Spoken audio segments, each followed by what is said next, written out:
Me he decidido contar en varios capítulos una serie de sucesos que me tocó vivir cuando era militar. Todo empezó cuando tenía 20 años. Acababa de graduarme como subteniente de infantería en el heroico colegio militar, y fui asignado al 93 Batallón de Infantería que se encuentra en el corazón de la montaña de Guerrero, en el municipio de Tlapa de Comonfort. Ese tipo de unidades se le denomina 100% operativas, o sea que siempre en su totalidad están en operaciones contra el narcotráfico. Nos pasábamos 7 u 8 meses en la sierra y descansábamos 2 o 3 días y luego otra vez para arriba. Al llegar a esa unidad nos llamó a todos los oficiales recién llegados el mayor Castillo, quien fungía como jefe de operaciones, y que también nos asignó a cada uno una sección y nos dijo el área que íbamos a ir a operar. Procedí a ir por mi equipo y armamento así como para reunirme con mi sección, comentándole a los sargentos que apuraran a su personal para estar en condiciones de salir lo más inmediatamente posible. En ese instante nos volvió a llamar el mayor para tener una reunión con el comandante del batallón, el coronel Juan José Baranda Rivera. Él nos iba a dar las últimas instrucciones, y al llegar con el coronel comentó de quién estaría designado para que comandara la base de operaciones fija en Temascac, a lo que él respondió que sería el mayor subteniente Betancourt. Inmediatamente noté la desaprobación del coronel, quien dijo que mi lugar fuera el subteniente Leocadio, ya que el subteniente Leocadio sí tenía más experiencia de campo y había ascendido desde soldado, a comparación mía que había llegado directamente del colegio militar. Pero que lo lleve Betancourt para que vaya conociendo el terreno, dijo. Cabe mencionar que sí me sentí mal en ese momento, pero órdenes son órdenes. Así que fui como escolta en los vehículos para llevar al subteniente Leocadio hasta su posición. Al llegar al poblado lo dejé y procedí para volver al batallón, no sin antes pasar a un poblado que se llama Olinala. Nos detuvimos a comprar unas cosas en una tiendita para comer y continuar nuestro camino. En ese momento se me aproximó un señor de unos 60 años más o menos y me dijo: no vayan a viajar el 11 de diciembre, el día de San Baltasar, y el malo anda suelto en esas fechas. Yo solamente le contesté que muchas gracias. No le tomé importancia porque apenas era 7 de diciembre. Pagamos y nos fuimos de ahí y pasaron 4 días. Ya en el batallón estaba yo de servicio cuando el sargento que se encontraba en la comandancia de guardia me habló por radio. Pedía que me comunicara urgentemente con el presidente municipal de Olinala. Inmediatamente hablé y me contestó diciéndome que unos compañeros nuestros se habían accidentado. Posteriormente fui a la casa del coronel que estaba a un lado del batallón para comentarle todo lo que me habían dicho, respondiéndome que qué estaba haciendo ahí, que mejor agarrara un Homer y un pelotón y que me fuera inmediatamente para allá. Cuando llegué al sitio del accidente el panorama era desolador. Estaban unos soldados tirados, otros quejándose y otros heridos juntando las armas. Le ordené al sargento que estaba a mi lado que acomodara el área y procediera a la recolección del armamento. Después de unos minutos me daba parte el sargento que hacían falta 11 armas, que el chofer estaba muerto y que el oficial Leocadio no se encontraba por ningún lado. El camión se había salido del camino y cayó en un arroyo que tenía aproximadamente unos 40 centímetros de profundidad. Vi a un cabo que afortunadamente solo tenía raspones y le pregunté qué había ocurrido.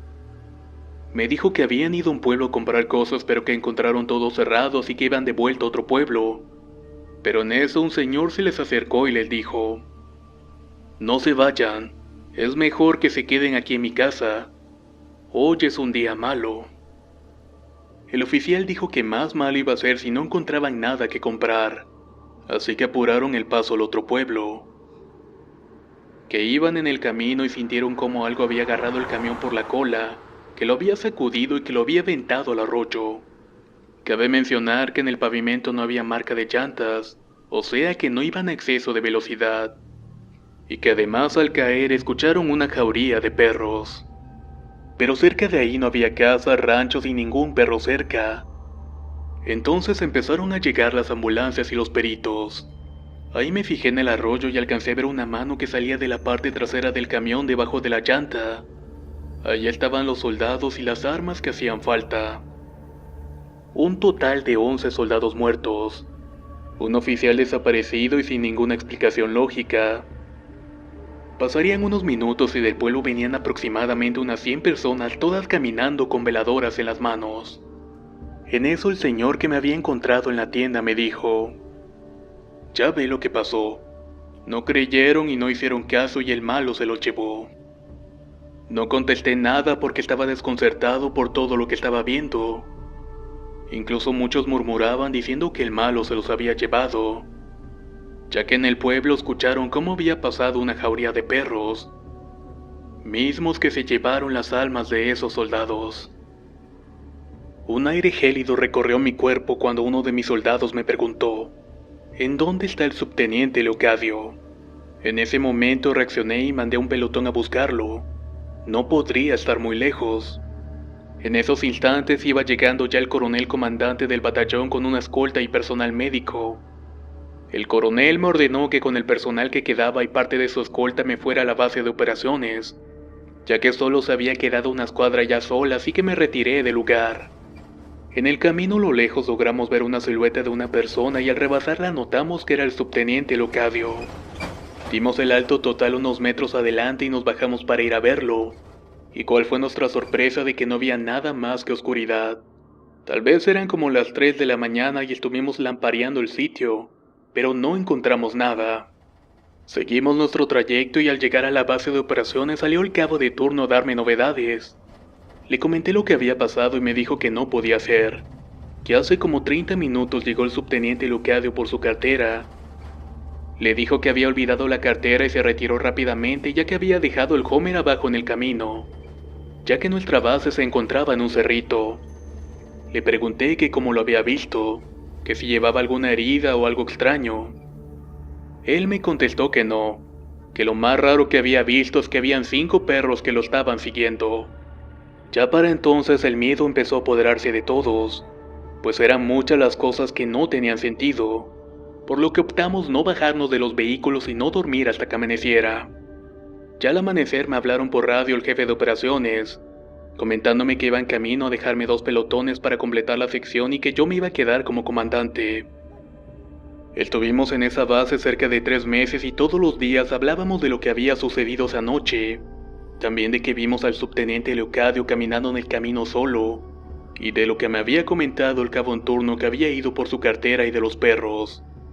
Durante esos 3 meses me comentaba el personal de la tropa que en la noche veían como sombras en el campo de fútbol que tenía la base.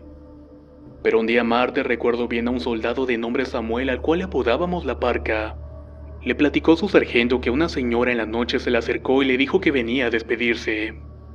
Que tuviéramos mucho cuidado ya que donde estábamos se había convertido en un lugar tocado por el malo, y después de esto se marchó. Le preguntamos que cómo era y él solamente contestó que era muy bonita y muy amable, cosa que se nos hizo extraño pero irrelevante. Al otro día se me ordenó trasladarme los vehículos a un lugar llamado San Juan Puerto Montaña, el cual es un pueblo en el municipio de Metlatonoc, en Guerrero. El objetivo principal era encontrar y eliminar plantíos de amapola. Y en esta parte de la experiencia se pone más terrorífico por los acontecimientos que vivía al lado de mi tropa. Fue un día pesado el trasladarme al punto donde me habían ordenado. Realmente fue un cambio muy drástico, ya que al lugar donde fuimos el clima cambiaba radicalmente. De estar en un clima templado llegamos a un clima frío, donde todo el día estaba lloviznando y pocas veces había días soleados.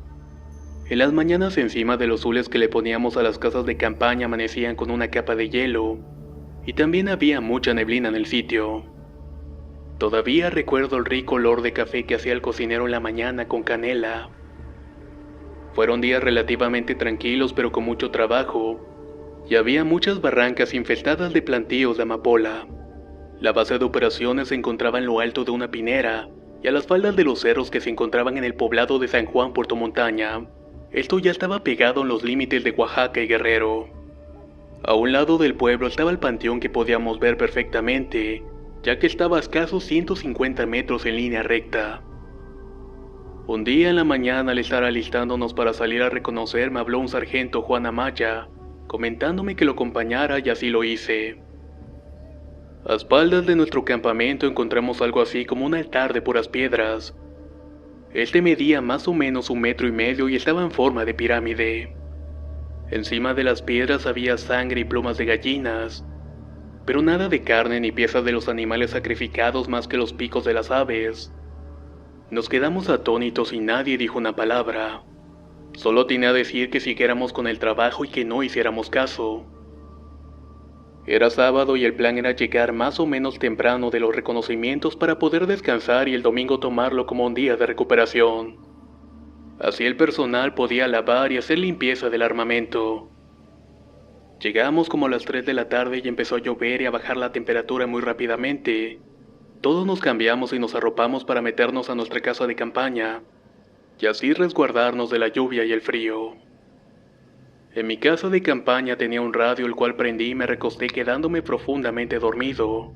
Realmente ni siquiera recuerdo cuánto dormí. Solo desperté cuando el cabo de turno al cual le decíamos Parchís me gritaba para avisarme que al soldado Parca le estaba ocurriendo algo extraño.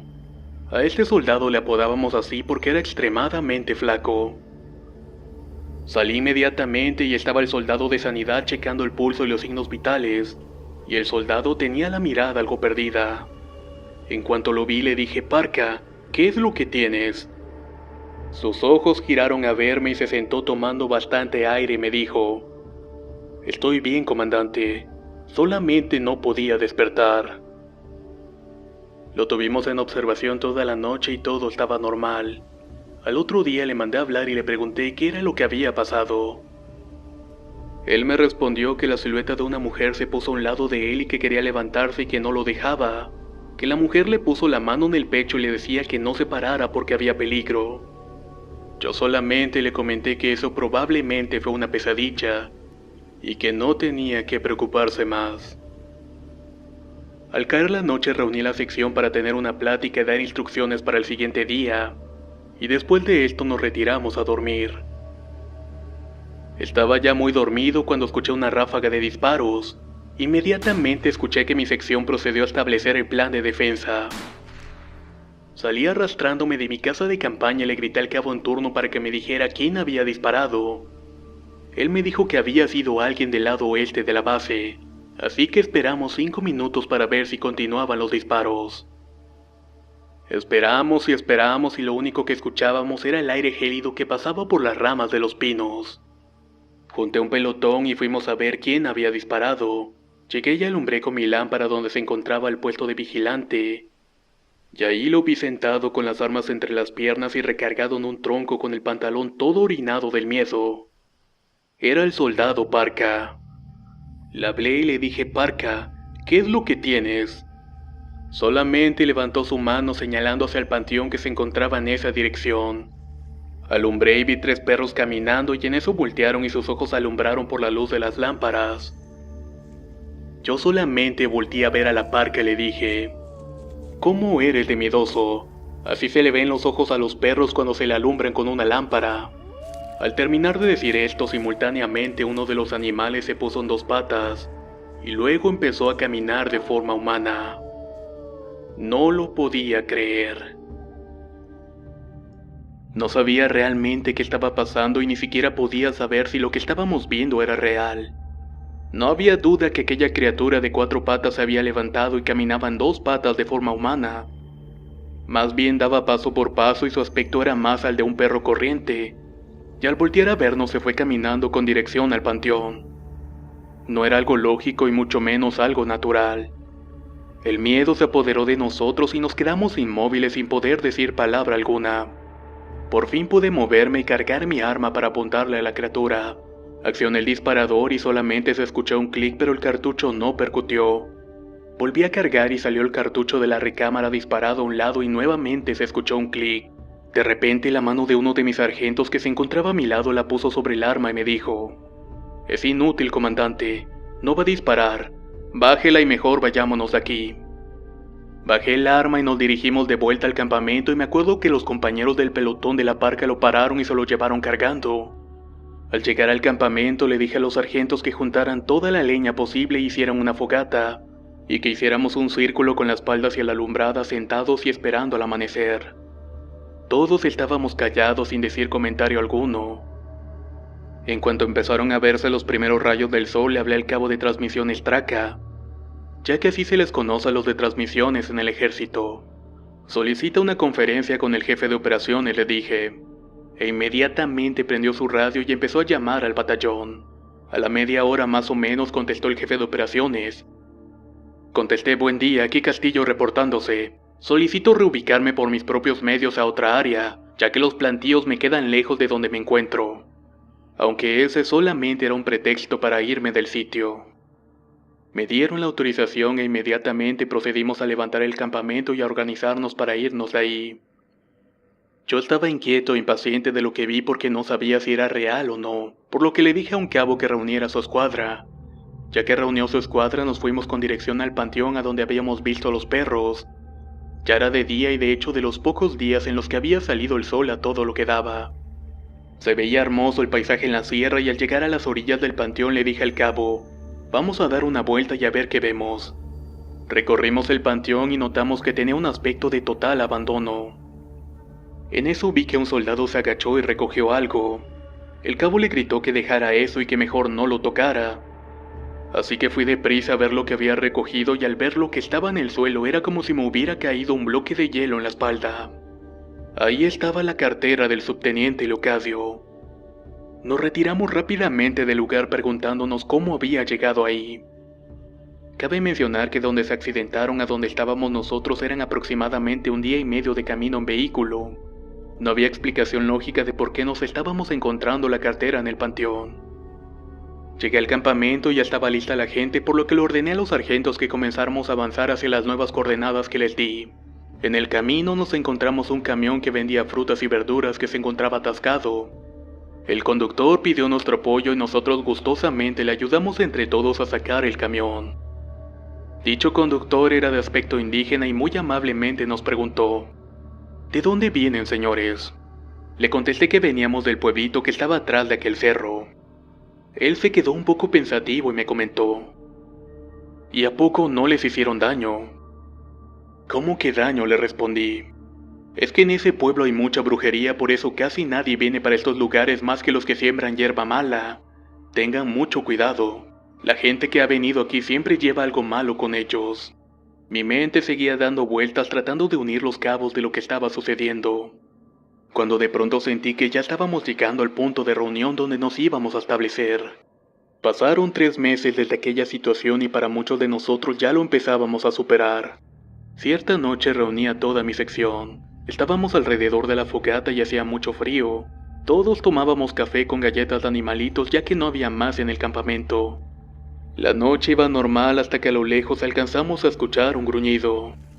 Pensamos que tal vez se trataba de algún animal, ya que por la zona se alcanzaba a escuchar de la existencia de una supuesta onza real. Le dije al personal que tuviera cuidado a la hora que les tocara su turno de hacer guardia. Nos fuimos a dormir y prendí mi radio para escuchar las noticias nocturnas, que apenas podía sintonizar en la frecuencia AM, y de un momento a otro me quedé dormido. Al día siguiente la hora de levantarnos era las 6 AM, pero me di cuenta que realmente eran las 9 de la mañana. Me paré enojado y listo para regañar al cabo de turno porque no se había levantado como era la consigna, y para mi sorpresa es que todos nos habíamos quedado dormidos. Absolutamente nadie se había despertado. Los vigilantes, la gente, nadie despertó y lo más extraño, las alarmas que teníamos en los relojes no sonaron. Empecé a gritar de que se levantaran y vi que encima de los costales de maseca estaba acostado el cabo de turno, el famoso Parchís.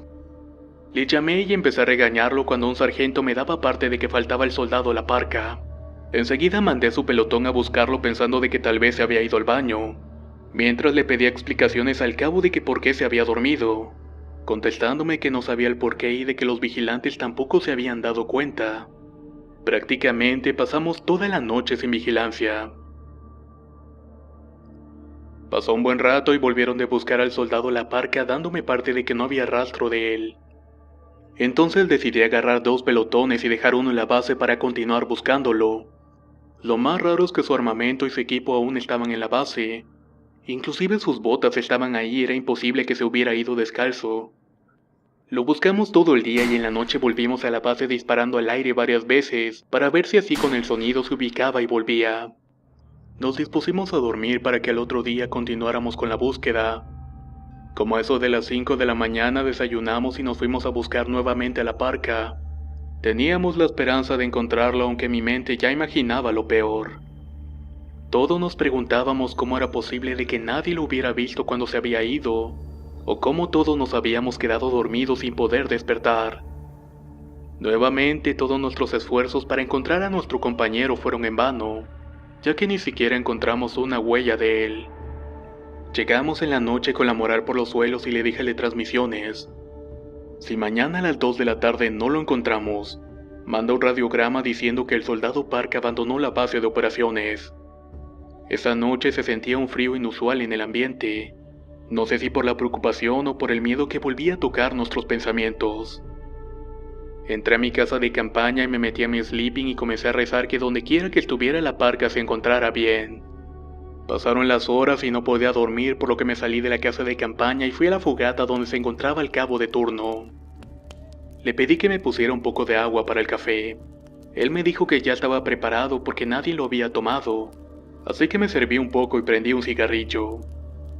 El cabo se apellidaba Gallo y así le decíamos, y él me empezó a platicar que su familia era de Chilapa de Álvarez Guerrero, el cual es un municipio que también se encuentra en la región de la montaña guerrerense.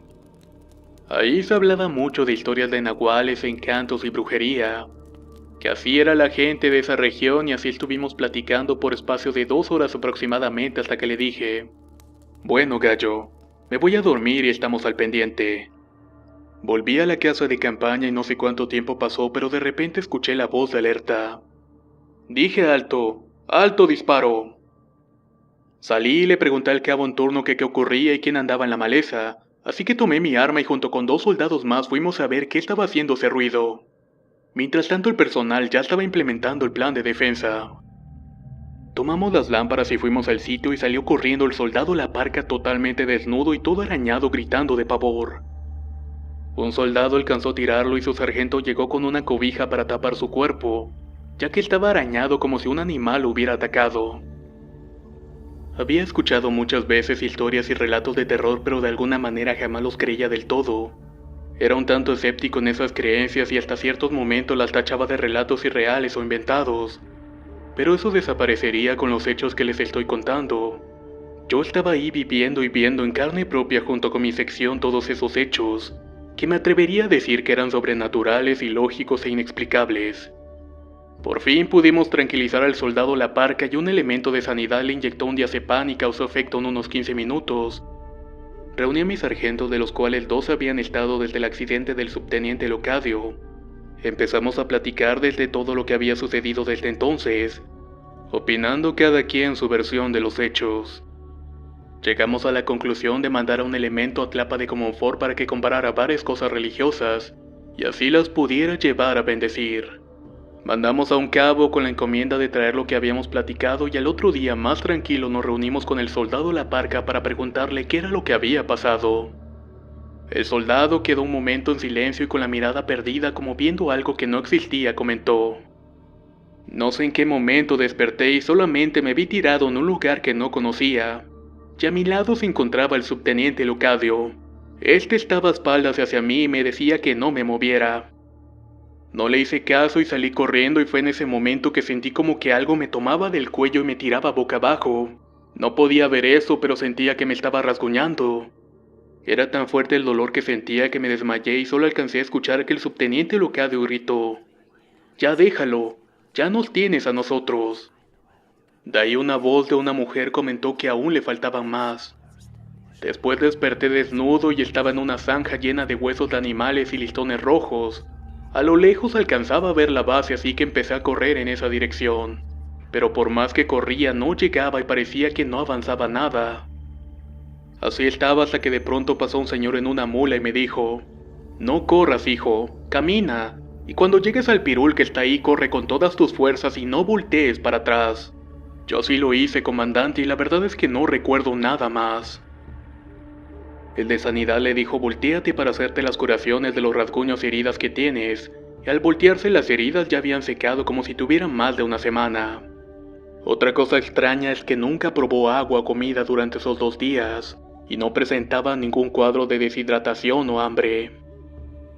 Esperamos hasta la tarde y llegó el cabo con el encargado, así como con 3 botellas de 1 litro de agua bendita.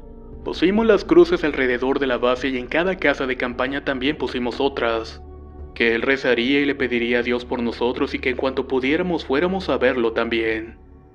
El padre le dijo: «Ten, dáselo a tu comandante», y me entregó un libro de salmos que todavía conservo.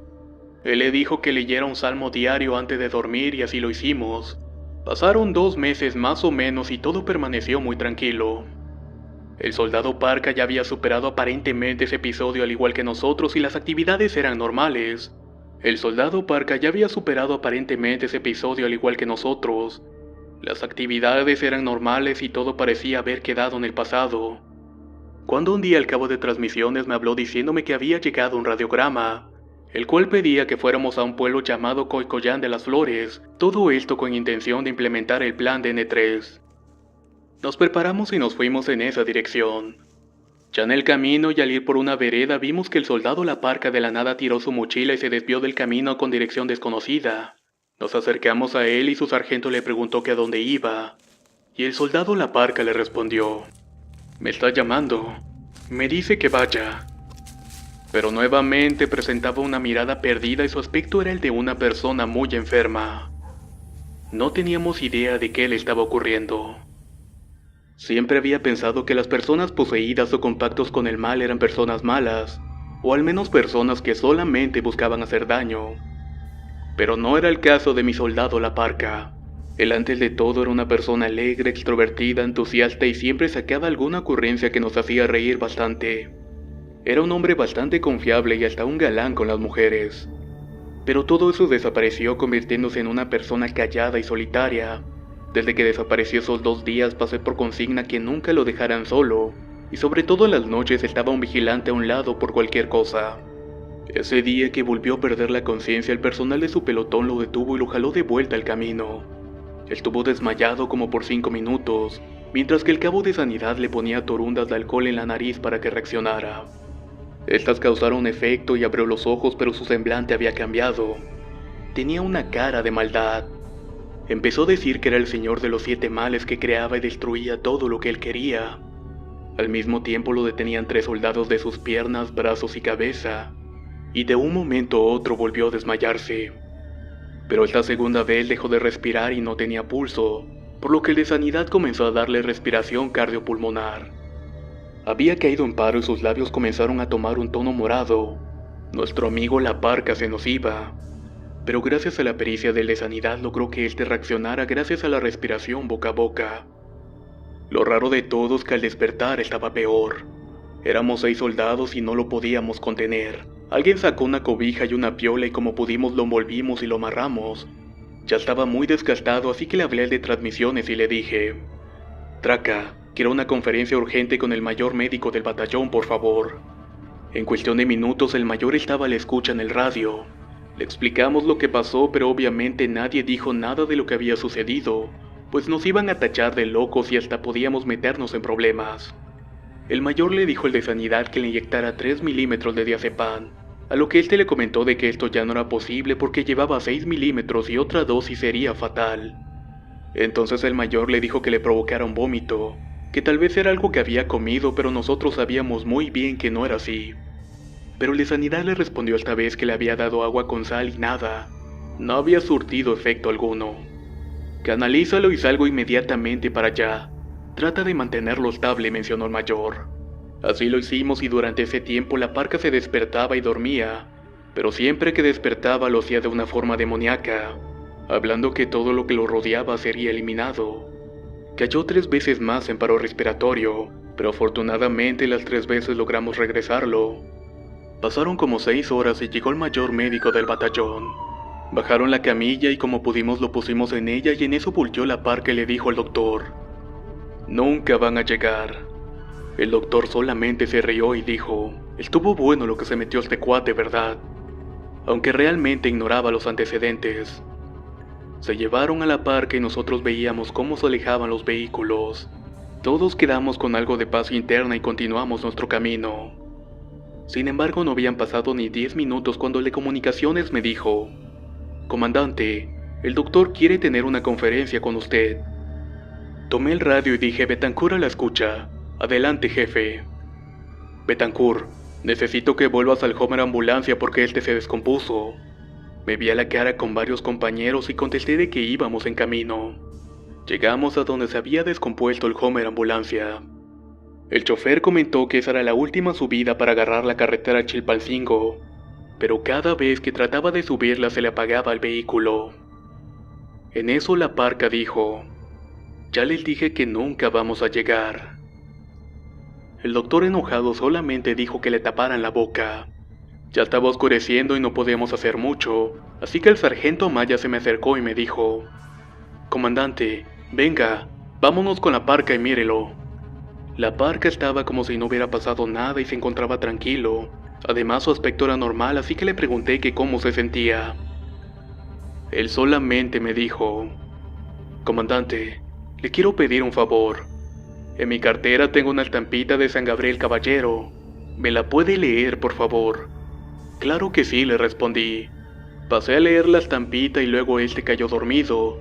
Así que le dije al chofer: a ver, haz el último intento y prende el Homer y vete. Lo hizo y subió sin problemas la colina y vimos cómo se fueron alejando las luces de los vehículos, llevándose a nuestro compañero con ellos. Atrás había quedado la incertidumbre de lo que había estado pasando, desde el accidente de los 11 soldados fallecidos, el no encontrar al subteniente Leocadio, el perro que caminó de forma humana y la desaparición y transformación de la parca. Así pasaron los meses y por fin llegó el ansiado radiograma que nos iban a relevar. Por fin íbamos a tener un descanso. Después de varios meses en la sierra llegó la sección a relevarnos y venía al mando del teniente de infantería Alberto Rochín. Procedí a entregarle los cargos y las cartas topográficas, y al otro día a primera hora salí rumbo a Tlapa de Comonfort. Llegamos al batallón alrededor de las 6 de la tarde y fui directamente junto con los otros sargentos del pelotón de sanidad para preguntar qué había pasado con el soldado La Parca. Ahí se encontraba el sargento de sanidad y el capitán Cabrera. Después de saludarles pregunté cuál era la situación con La Parca. Me contestaron de que se le había diagnosticado esquizofrenia crónica y personalidad múltiple, que se le había mandado a México y que de ahí se le puso a disposición de los familiares, ya que La Parca era originario de Tlapa. Investigamos el domicilio de mi soldado y nos lo proporcionaron gustosamente, así que nos cambiamos de civil y fuimos a verlo. Ya en la salida nos encontramos al cabo Parchís, que también se nos unió para ir a visitar a nuestro compañero. Ya a la salida nos encontramos a su cabo el Parchís, que también se nos unió para ir a visitar a nuestro compañero. En el camino nos comentó el Parchís que uno de los soldados que iba de escolta con La Parca rumbo al hospital le platicó que en cuanto llegaron al nosocomio en Chilpancingo, comenzó a ponerse en una situación crítica, ya que La Parca empezó a amenazar al doctor que si no lo dejaba ir se iba a arrepentir. No obstante, el mayor tomó poca importancia y solamente comenzó a reírse. Llegamos al domicilio de La Parca y era una casita humilde con un patio grande y árboles frutales muy grandes de mango y naranjas. Tocamos en la entrada y salió un niño como de 8 años y le preguntamos por La Parca y el niño gritó: «Abuela, buscan a mi tío». Salió una señora de edad avanzada y nos dijo: «¿Qué es lo que quieren aquí?». Contestamos de que solamente veníamos a buscar a nuestro compañero. Ella respondió: «Lárguense de aquí. Ustedes son los culpables de que mi nieto esté así. No hicieron caso y ni creyeron de las advertencias que les dijeron, y ahora mi nieto está pagando las consecuencias». En ese momento, en la puerta de la entrada de la casa se paró La Parca y se nos quedó viendo y solamente hizo una sonrisa y se metió. Nos retiramos del lugar y al doblar a la esquina nos alcanzó el niño que nos recibió. Tenía una hoja que le dijo La Parca que nos diera. La hoja decía lo siguiente: «Comandante, muchas gracias por venir. Salúdeme a todos los compañeros, pero por su seguridad ya no vuelvan más por aquí. Estoy contaminado con tierra de panteón y polvo de muerto». Y eso era todo lo que decía la carta. Llegamos al batallón y al entrar a mi cuarto de oficial me llamó el cabo cuartelero comandante, que me pedía que me presentara inmediatamente con el coronel. Fui rápidamente y entré a la comandancia y ahí se encontraba sentado el coronel revisando unos papeles y me dijo: «Entra». Me paré firmes enfrente de él y le dije: «Ordéneme, mi coronel». Y me contestó: «Qué raro fue todo el caso de tu soldado, ¿no crees? Se le hicieron todas las pruebas de sangre y no salió nada raro. También tomografías y nada. Lo único que le detectaron fue una hernia umbilical que no era ningún riesgo o que ponía en peligro su integridad física». «Así es», le respondí al coronel. «Mira, Betancourt, en toda mi vida como militar he visto y vivido muchas cosas en este medio, Al igual que en su momento tenía la misma cara que tú traes ahorita. Es uno de los tantos peligros a los que estamos expuestos, pero solo queda pegarse a Dios y lo que nos proteja, que no hay de otra. Muchas personas, si le cuentas qué pasó, te tacharán de loco, o lo peor, hasta te pueden meter en el psiquiátrico, y eso puede afectar tu carrera militar. Yo te aconsejo de que sigas con tu vida, como si nada de esto hubiera pasado. No sabía si era bueno o mal el consejo, pero tenía razón de alguna forma, ya que era algo que va en contra de las leyes de la naturaleza lo que había vivido. Así que me retiré y me fui a cenar para posteriormente irme a dormir. Al otro día me despertó el toque de levante de la corneta y me alisté para salir a la lista de Diana. Cuando salí, luego inmediatamente sentí un ambiente pesado. Le pregunté al capitán que estaba en el cuartel qué pasó y el comandante me contestó que el médico había fallecido. El mayor médico cirujano de nombre Pedro era una persona sencilla y muy amena. Le encantaba jugar básquetbol y era originario del Chilpancingo Guerrero. Por alguna razón que desconozco estaba en proceso de divorcio y tenía 2 hijos pequeños. Un día de antes le habían dado franquicia y como pretexto para visitar a sus hijos le dieron documentación oficial para entregar en la zona militar. Las últimas personas que lo vieron fueron elementos que se encontraban en el pelotón de sanidad. Comentaron que estaba impaciente por irse y que solamente estaba esperando su oficio de comisión para poder salir fuera de la plaza. Saliendo más o menos como a las 9 de la noche en su Jetta negro fue la última vez que lo vieron con vida. La carretera de Tlapa a Chilpancingo es una carretera federal de un solo carril muy peligrosa, ya que está llena de baches y curvas muy cerradas. Había curvas que eran casi de 180 grados o en su caso se tenía que parar para que pasara otro vehículo o un camión grande. También era peligrosa ya que asaltaban muchas veces. Tocó el caso una vez que a un camión de pasajeros lo detuvieron y violaron a las mujeres que iban adentro, entre ellas la esposa de un sargento, por lo que se nos recomendaba viajar de día por allá. Fue aproximadamente como a las 3 de la mañana que dieron aviso al batallón del accidente del doctor.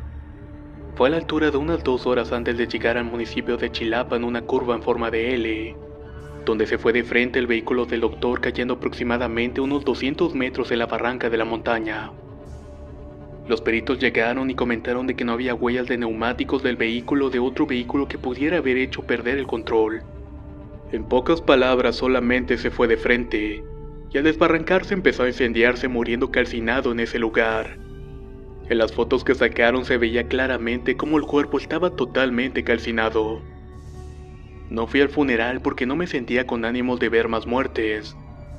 Por la tarde de ese día leyeron una orden particular y estaban convocando oficiales a realizar un curso de fuerzas especiales, así que me inscribí y me fui a concursar. Estuve 4 meses fuera del batallón realizando los diferentes cursos. Al llegar a Tlapa me encontré de que ya había llegado mi cambio de unidad. Me despedí de mi sección y de mi personal que de alguna forma fueron parte de mi familia en ese lapso de tiempo. Así que dejé todo atrás y me mentalicé un borrón y cuenta nueva. Estaba en el 21 Batallón de Infantería en Cuernavaca, Morelos y me encontraba cenando en un restaurante, cuando vi las noticias de que un helicóptero de la Fuerza Aérea se había accidentado en la montaña de Guerrero. Terminé de cenar y me fui al batallón y entré a la comandancia y tomé el teléfono interno donde se comunican entre batallones. Hablé por teléfono y me contestó un sargento escribiente llamado Oscar y lo saludé. «¡Qué milagro, comandante! ¿Cómo ha estado?» «Ya se enteró lo del helicóptero», me dijo. «Justamente por eso estoy hablando. ¿Quién iba en ese helicóptero?» La respuesta fue un balde de agua fría. Mi sargento Amaya y todo su pelotón habían muerto en ese accidente. Solo colgué el teléfono y continué con mi vida. Esta experiencia aún no sé si tenga final y la verdad jamás pensé en escribirla o contarla. Seguí en el ejército y me retiré aquí, me casé en Sonora y tuve 2 hijos, y hasta la fecha tengo mi familia y somos muy felices. Pero hace unos 15 días más o menos, iba rumbo a mi trabajo y en un Oxxo que estaba cerca de la gasolinera del Faro rumbo a Nogales. Quienes son de Hermosillo sabrán dónde es. Iba acompañado por mi primo y le dije que se me antojó un café y paramos a comprar uno. Él me dijo, mire compa, ahí están sus colegas. Eran unos soldados que se encontraban en el estacionamiento del Oxxo realizando compras. Así que estacioné la camioneta y bajamos a comprar. Escuché algo que dijo un soldado, mas no lo oí bien y casi al entrar me abordó un soldado que antes estaba en mi sección 73 de infantería. Este me miró y me dijo, Comandante Betancourt. Yo lo reconocí y le contesté que milagro, así que lo abracé y me dijo: ¿Cómo ha estado, comandante? Yo bastante bien, y yo aquí echándole fibra, me dijo. Y en eso atrás de mí escuché una voz: Comandante, qué bueno es verlo otra vez. Era el cabo Parchís. Yo lo vi y no lo podía creer. Realmente me daba mucho gusto de volver a verlos. Platicamos rápido de todo lo que vivimos y de los que ya no estaban con nosotros. También le pregunté si sabían algo de la parca. Me dijo que la última vez que lo vio estaba vagando solo en las calles de Tlapa, que no hablaba ni reconocía a nadie, que según le contaron una vez agarró rumbo a la sierra y jamás lo volvieron a ver. Yo le di mi celular y me dijo: Mire, hagamos esto. Cuando baje de operaciones le llamo para platicarle todo lo que sucedió después de que se fue. El estar en el ejército fue algo que me llenó de orgullo. Conocí casi toda la República Mexicana y más allá. Mi última unidad fue el 73 Batallón de Infantería, el cual antes se encontraba en lo más recóndito de la selva chiapaneca, en un pueblito llamado San Quintín. Era un pueblito donde las casas estaban hechas con carrizos, unas 50 casas cuando mucho eran de algún material. Enfrente del batallón se encontraba la pista de aterrizaje donde llegaban las avionetas. El batallón estaba rodeado de un río precioso. Era un lugar realmente hermoso. El problema es que estaba muy lejos de la civilización. Lo más cercano era el municipio de Ocosingo y nos quedaba unas 12 horas por terracería. Ahí permanecí 8 meses, de los 4 me encontré asignado en el agrupamiento Carro. Una noche estábamos viendo televisión. Y cabe aclarar que solamente se podía ver con Sky.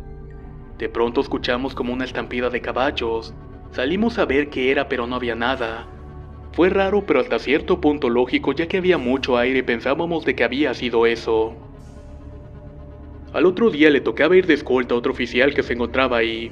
Era el subteniente Rodríguez, el cual iba a traer agua en una pipa, y cada tercer día nos turnábamos. Pero en el ínter de ir, el general que estaba al mando del agrupamiento le dijo que reforzaran una de las bardas que se estaba cayendo, y por esa razón no había desayunado. Le dije: ve a desayunar y yo voy por el agua, y en ese tiempo ya era teniente, así que mandé a llamar un pelotón y me fui por el agua a un arroyo que estaba como unos 10 kilómetros de la base.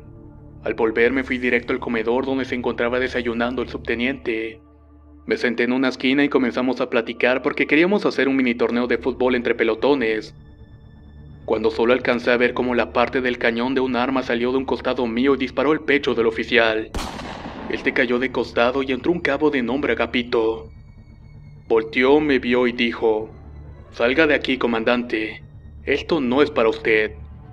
Descargó toda el arma en el cuerpo del oficial y cuando terminó quitó el cargador, abrió la recámara y volvió a decirme: Ahora sí, comandante, haga lo que tenga que hacer. Le vi la mirada perdida y le pregunté: ¿Sí estás consciente de lo que hiciste, verdad, Agapito? No respondió y solamente se sentó. Para eso llegaron los sargentos y les dije que lo pasaran como detenido y así fue. Llegaron los peritos y en las declaraciones el cabo solamente decía: Lo hice porque así se tenía que hacer. El subteniente estaba próximo a casarse. Su novia estaba embarazada, así que iba a ser padre. Yo no lo conocía muy bien porque tenía poco tiempo de haber llegado de cambio. Y al estar juntando sus pertenencias vi unas fotos que tenía guardadas. Al verlas solo me senté en la cama y no me caía el 20.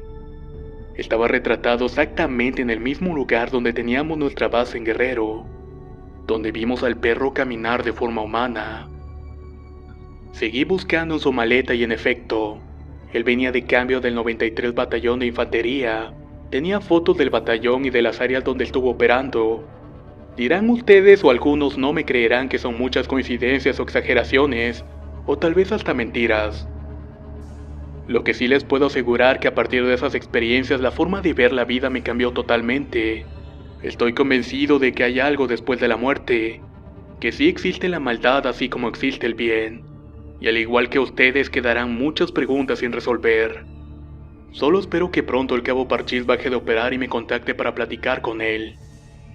Por el momento solo les puedo decir que muchas gracias a todos los que me acompañaron recordando esta experiencia. Realmente no hay un final y tampoco sé si algún día lo habrá. Si alguno de ustedes también tiene una teoría que pueda ayudar a resolver todas estas incógnitas, se los voy a agradecer infinitamente. Dios los bendiga a todos ustedes y a su familia. Se los desea su amigo Emanuel Betancourt.